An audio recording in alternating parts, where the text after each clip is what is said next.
সারা রাজ্যে যখন ট্যাব কেলেঙ্কারি নিয়ে আলোড়ন পড়ে গিয়েছে, ঠিক সেই সময় দক্ষিণ চব্বিশ পরগনার গঙ্গাসাগরের মহেন্দ্রগঞ্জ হাই স্কুলের 31 জন ছাত্রছাত্রীর ট্যাবের টাকা তুলে নিয়েছে হ্যাকাররা। মঙ্গলবার 12 নভেম্বর এই বিষয়ে গঙ্গাসাগর থানাতে একটি লিখিত অভিযোগ দায়ের করা হয় স্কুল কর্তৃপক্ষের তরফ থেকে। স্কুলের বর্তমান ভারপ্রাপ্ত শিক্ষক শ্যামল কুমার বালা জানিয়েছেন, স্কুলের শতাধিক ছাত্রছাত্রীর মধ্যে 31 জন ছাত্রছাত্রীর টাকা তুলে নিয়েছে প্রতারকরা। সাগর থানায় অভিযোগ দায়েরের পর লিখিত অভিযোগ দায়ের করা হয়েছে দক্ষিণ চব্বিশ পরগনার জেলা শিক্ষা অধিকর্তার কাছে। সুন্দরবন জেলা পুলিশের তরফ থেকেও তদন্ত শুরু করা হয়েছে। এর পিছনে কে বা কারা জড়িত রয়েছে তা খুঁজে বের করতে তৎপরতা গ্রহণ করেছে পুলিশ। আমরা শুনে নেব এই বিষয়ে ভারপ্রাপ্ত প্রধান শিক্ষক শ্যামল কুমার বালা কি বলছেন। আমাদের বিদ্যালয়ের 261 জন ছাত্রছাত্রীর মধ্যে 31 জন ছাত্রছাত্রীর ব্যাপারটা এরকম হয়েছে। তারা পুজোর আগে আমরা সাবমিট করেছিলাম, আর সাবমিট করার পরে পুজোর পরে তারা এসে বলছে, স্যার অন্যের টাকা ঢুকেছে, আমাদের টাকা ঢোকেনি। এবারে তখন আমরা ওদের কাছ থেকে অভিযোগ পেয়ে তদন্ত করে দেখতে পাই যে ওদের অ্যাকাউন্টগুলো পুরো চেঞ্জ হয়ে গেছে, ফলে তারা টাকা পায়।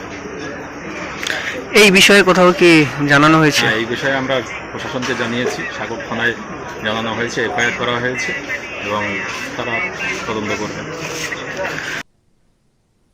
এক ছাত্রী মারিয়াম খাতুন এই বিষয়ে কি বলছেন শুনবো।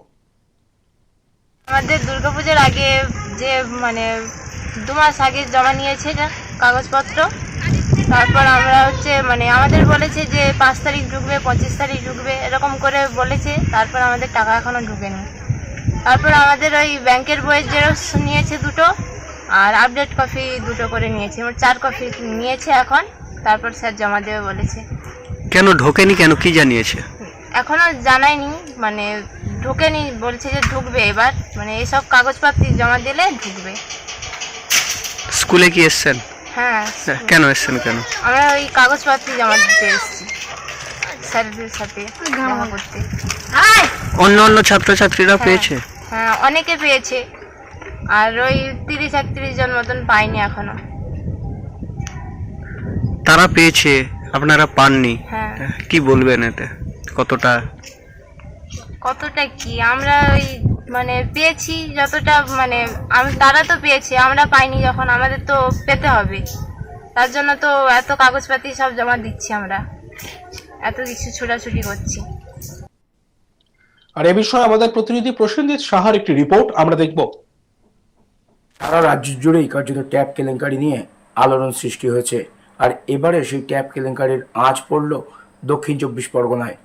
দক্ষিণ চব্বিশ পরগনা জেলার অন্তর্গত সাগর ডকে, সেখানে মহেন্দ্রগঞ্জ হাই স্কুলের 31 জন পড়ুয়ার ট্যাবের টাকা কার্যত অন্য অ্যাকাউন্টে চলে গিয়েছে, এমনটাই অভিযোগ। শতাধিক স্টুডেন্টের ওই স্কুলে ট্যাবের টাকা নিজেদের অ্যাকাউন্টে ঢোকার কথা ছিল, কিন্তু 31 জন পড়ুয়ার টাকা তাদের অ্যাকাউন্টে না ঢুকে অন্য কোনো অ্যাকাউন্টে চলে গিয়েছে, এমনটাই দাবি স্কুল কর্তৃপক্ষের। পড়ুয়ারা ইতিমধ্যে স্কুলে অভিযোগ জানিয়েছে এবং স্কুল কর্তৃপক্ষ ইতিমধ্যেই এই অভিযোগ একদিকে যেমন সাগর থানাতে জানিয়েছেন, তেমনি স্কুল শিক্ষা দপ্তরকেও তারা ইতিমধ্যেই সেই অভিযোগ জানিয়েছেন। স্কুল কর্তৃপক্ষের দাবি, হ্যাকাররাই এই 31 জন স্টুডেন্টের টাকা অন্য অ্যাকাউন্টে ট্রান্সফার করিয়ে দিয়েছে, যার জেরে এই স্টুডেন্টরা তাদের টাকা নিজেদের অ্যাকাউন্টে পাননি। ফলে ট্যাব কেলেঙ্কারির যে আঁচ সারা রাজ্যের বিভিন্ন প্রান্তে দেখা গিয়েছে, এবার সেই ট্যাব কেলেঙ্কারি কিন্তু লক্ষ্য করা গেল দক্ষিণ চব্বিশ পরগনা জেলাতেও। দক্ষিণ চব্বিশ পরগনার একেবারে প্রত্যন্ত এলাকা গঙ্গাসাগর, আর সেই গঙ্গাসাগর এলাকার মহেন্দ্রগঞ্জ হাই স্কুলে, সেখানে পড়ুয়াদের ট্যাবের টাকা কার্যত হাতিয়ে নেওয়ার অভিযোগ উঠেছে দুষ্কৃতীদের বিরুদ্ধে। শতাধিক স্টুডেন্টের অ্যাকাউন্টে ট্যাবের টাকা ঢোকার কথা থাকলেও 31 জন পড়ুয়া তাদের অ্যাকাউন্টে ট্যাবের টাকা পাননি এবং তারা সে বিষয়ে স্কুল কর্তৃপক্ষকে যখন জানান, স্কুল কর্তৃপক্ষ নড়ে চড়ে বসে।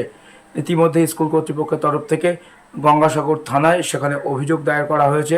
পাশাপাশি স্কুল শিক্ষা দপ্তরকেও অভিযোগ দায়ের করা হয়েছে মঙ্গলবার। স্কুল শিক্ষা দপ্তর এবং গঙ্গাসাগর থানা তারা পুরো বিষয়টি খতিয়ে দেখছে, কিভাবে ওই পড়ুয়াদের টাকা অন্য অ্যাকাউন্টে চলে গেল সেটা খতিয়ে দেখা হচ্ছে। এই ঘটনার পেছনে ঠিক কোন চক্র কাজ করেছে সেটাও খতিয়ে দেখা হচ্ছে বলে জানানো হয়েছে। সব মিলিয়ে এই ঘটনাকে কেন্দ্র করে এলাকায় যথেষ্ট চাঞ্চল্য ছড়িয়েছে। এই সমস্ত পড়ুয়ারা যারা প্রতারিত হয়েছেন, যাদের অ্যাকাউন্টে ট্যাবের টাকা ঢোকেনি, তারা দাবি করছেন যে দ্রুত যাতে সমস্যার সমাধান হয় এবং তারা যাতে তাদের প্রাপ্য ট্যাবের টাকা পেতে পারেন, সেই দাবিও তারা করছেন। প্রসঙ্গত, এই ট্যাবের টাকা নিয়ে রাজ্যের বিভিন্ন জেলায় বেনিয়মের অভিযোগ উঠেছে। তরুণের স্বপ্ন প্রকল্পে ছাত্রছাত্রীদের ট্যাব কেনার টাকা ভুল করে দুবার দিয়ে বিড়ম্বনায় পড়েছে মুর্শিদাবাদ জেলা শিক্ষা বিভাগ। ছাত্রছাত্রীদের অ্যাকাউন্টে পাঠানো অতিরিক্ত 10,000 টাকা ফেরত পেতে ব্যাংকগুলিকে চিঠি পাঠিয়েছে জেলা শিক্ষা বিভাগ। জেলার 17টি স্কুলের একাদশ এবং দ্বাদশ শ্রেণীর 4,841 জনকে বাড়তি 4,84,00,000 টাকা দেওয়া হয়েছে। এর ফলে বহু ছাত্রছাত্রী ট্যাবের টাকা হাতে পায়নি। আমতলা হাই স্কুল, বালি গান্ধী মেমোরিয়াল হাই স্কুল এবং বৃন্দাবনপুর স্মৃতি হাই স্কুল সহ 17টি স্কুলের ছেলেমেয়েদের অ্যাকাউন্টে দুবার করে ট্যাবের টাকা ঢুকেছে। জেলা বিদ্যালয় পরিদর্শক অমর কুমার শীল ব্যাংকগুলিকে তাদের অ্যাকাউন্টে যে অ্যাকাউন্টে টাকা গিয়েছে সেই অ্যাকাউন্টের নাম্বার সহ তাদের চিঠিতে হাই স্কুলের প্রতিটি ছাত্রছাত্রীর নাম, বাবার নাম, আইডি নম্বর এবং ফোন নম্বর সহ বিস্তারিত তথ্য পাঠিয়েছেন। তিনি ব্যাংকে পাঠানো চিঠিতে লিখেছেন, প্রতিটি ছাত্রছাত্রীর অ্যাকাউন্ট থেকে 10,000 টাকা হোল্ড বা ফ্রিজ করতে। তরুণের স্বপ্ন প্রকল্পে অসাবধানতা বশত ওই 4,841 জন ছাত্রছাত্রীর অ্যাকাউন্টে দুবার করে টাকা পাঠানো হয়েছে জানানো হয়েছে ব্যাংকগুলিকে। চিঠির প্রতিলিপি পাঠানো হয়েছে ওই 17টি স্কুলকে। ছাত্রছাত্রীদের অ্যাকাউন্টে দুবার করে টাকা ঢোকার ক্ষেত্রে স্কুলগুলির ভুল নাকি জেলা শিক্ষা বিভাগের ভুল তা নিয়ে তর্জা শুরু হয়েছে। দুপক্ষই একে অপরের উপর দোষ চাপিয়ে দায় এড়াতে চাইছে। প্রসঙ্গত, শুধু মুর্শিদাবাদই নয়, এই ছাত্রছাত্রীদের ট্যাবের টাকা নিয়ে অভিযোগ আসতে শুরু করেছে রাজ্যের অন্যান্য জেলা থেকেও। অভিযোগ, এই ট্যাব কেনার ক্ষেত্রে টাকা পড়ুয়াদের অ্যাকাউন্টে পাঠানোর ক্ষেত্রে যে শিট তৈরি করে সিস্টেমে আপলোড করা হচ্ছে সেখানেই নাকি বিস্তর গলদ লক্ষ্য করা গেছে। এ বিষয়ে এক ছাত্রী মারিয়াম খাতুন কি বলছেন আমরা শুনবো। আমাদের দুর্গাপুজোর আগে যে মানে 2 মাস আগে জমা নিয়েছে না কাগজপত্র, তারপর আমরা মানে আমাদের বলেছে যে 5 তারিখ ঢুকবে, 25 তারিখ ঢুকবে, এরকম করে বলেছে। তারপর আমাদের টাকা এখনো ঢুকেনি। তারপর আমাদের ওই ব্যাংকের বইয়ের জেরক্স নিয়েছে 2টো, আর আপডেট কপি 2টো করে নিয়েছে, 4 কপি নিয়েছে এখন। তারপর স্যার জমা দেবে বলেছে। কেন ঢোকেনি, কেন কি জানিয়েছে? এখনো জানায়নি, মানে ঢোকেনি, বলছে যে ঢুকবে এবার, মানে এইসব কাগজপত্র জমা দিলে ঢুকবে। স্কুলে কি এসছেন? হ্যাঁ। কেন এসছেন, কেন? আমরা ওই কাগজপত্র জমা দিতে এসেছি স্যারদের সাথে দেখা করতে। অন্য ছাত্রছাত্রীরা পেয়েছে? হ্যাঁ, অনেকে পেয়েছে, আর ওই 30-31 জন মতন পায়নি এখনো। তারা পেয়েছে, আপনারা পাননি। হ্যাঁ। কি বলবেন এতে? কতটা কি আমরা ওই মানে পেয়েছি যতটা, মানে তারা তো পেয়েছে, আমরা পাইনি যখন, আমাদের তো পেতে হবে। তার জন্য তো এত কাগজপাতি সব জমা দিচ্ছি, আমরা এত কিছু ছোটাছুটি করছি।